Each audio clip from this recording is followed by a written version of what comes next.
Someone sends you a weird message. You feel that familiar tightness in your chest, and your first thought is, protect your peace. Create distance, just disappear. I get it, I really do. But here's what most people don't want to hear. That impulse is usually not self-care, it's self-avoidance, and that's a difference. The protect your peace movement got something right. You get to choose who you let close. You get to leave when something is genuinely harming you. But somewhere along the way, it went sideways. Today, people cut off anyone who's inconvenient, confusing, or emotionally tiring, and they call it healing. The result? Fewer problems and far fewer people. That's not peace, that's a very quiet form of loneliness. Let's talk about what real peace actually looks like, without disappearing from your own life. 1. Not every bad vibe is a red flag. Let's start here because this one matters most. Not every uncomfortable moment means someone is toxic. Sometimes people are just human. They run late, they say the wrong thing, they have a bad day and suddenly sound like they're auditioning for the role of slightly annoying person in your life. That's not a red flag, that's a Tuesday. Social media has trained a lot of us to think in extremes. One mistake, toxic, a weird text, red flag, a hard conversation, block them, block her, block him, and maybe move to a new city while you're at it.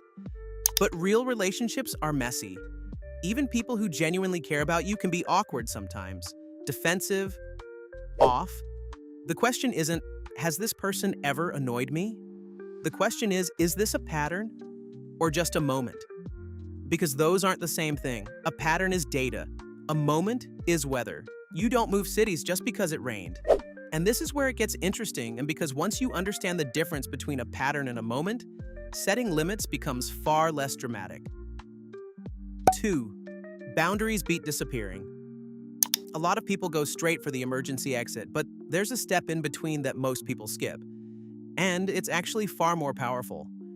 Boundaries, not walls, settings. A boundary tells someone how to treat you, without you having to vanish every time there's tension. And it works better than silence because silence is ambiguous. A boundary is clear. It can sound like, I'm not ready to talk about this right now. Or, I need a little space, but I'm not ignoring you. Or simply, I like you, I just don't have the energy for this conversation tonight. That's not weakness. It's cleaner than disappearing without a trace like a system error. Because ghosting feels like peace.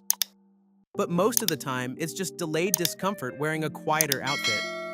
Setting limits with other people, that's one thing. But there's a version of this that's even harder. And it happens inside your own head. 3.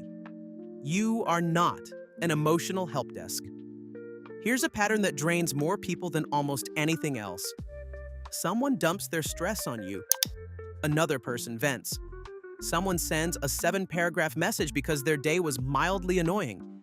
And somehow you're now simultaneously the therapist, the best friend, the crisis unit, and the emotional charging station. That's not connection.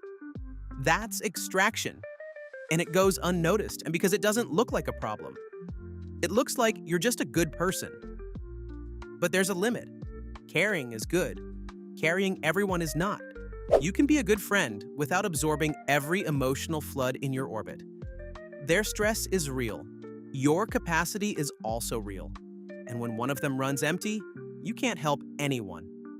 There's a concept that connects directly to this, and it's one of the most useful things you can internalize about relationships. 4. Not everyone gets full access.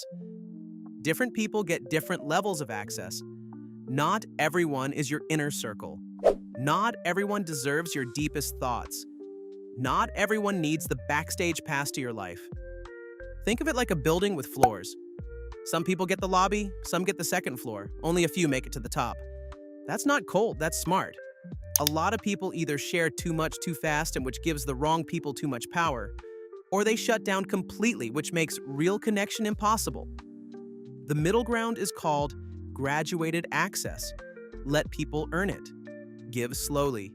And never apologize for the fact that not everyone gets the same version of you, especially in dating. Just because someone feels safe doesn't mean you hand them your entire nervous system by the end of week 2. But what do you do when someone's energy gets to you anyway, even when you don't want it to? 5. Detach without going cold. Emotional detachment doesn't mean going numb. It means stop letting every mood, every opinion, every frustration from outside move into your head like it owns the place. If someone is upset, you don't have to become upset. If someone is rude, that energy doesn't have to become your new personality. If someone is in a bad mood, you can notice it without emotionally moving in with them. Here's a line I keep coming back to. Their mood is information, not a lease agreement. You acknowledge it, you don't sign it. This matters especially online, where one post, one comment, one bad take from a stranger can hijack your entire afternoon if you let it. Emotional detachment isn't distance. It's simply knowing where you end and where another person begins. And that line, knowing where you end, leads to something a lot of people quietly fight against. 6. Stop trying to control people. You cannot re-educate someone into being better. You can ask, you can explain, you can draw a line. But you cannot force self-awareness into someone who has no interest in it. A lot of relational stress comes from exactly this. We want people to be calmer, more honest, more mature, more clear. And when they're not, we over-explain, over-repeat, over-invest in a version of them that doesn't exist yet. That's not love. That's carrying someone else's potential on your own back. And it will break you before it changes them. People change when they choose to, not when we want them to. The sooner you release that, the lighter everything gets. So, if the goal is neither control nor isolation, what is it? 7. Keep the relationship. Lose the exhaustion. This is the bridge most people miss. Protecting your peace doesn't mean collecting fewer people. It means figuring out which relationships can handle honesty, limits, and repair, and which ones only work when you're permanently giving too much. Healthy peace doesn't build walls. It learns the difference between a connection that feeds you and one that only runs while you're running on empty. Sometimes you stay. Sometimes you take a step back. Sometimes you have a real conversation instead of a dramatic exit. Sometimes you admit, I was annoyed, but it's not worth blowing everything up. That's not weakness. That's control. The real kind. The kind that doesn't need to raise its voice. The strongest people aren't the ones who cut everyone off first. They're the ones who know when to stay calm, when to set a limit, when to quietly leave without turning it into a final scene. Because peace is not silence. Peace is balance. And the next time you feel that impulse to disappear, to cut off, to go quiet, ask yourself one question. Am I protecting my peace or am I just avoiding discomfort? Because there's a difference, and you already know which one you're doing right now.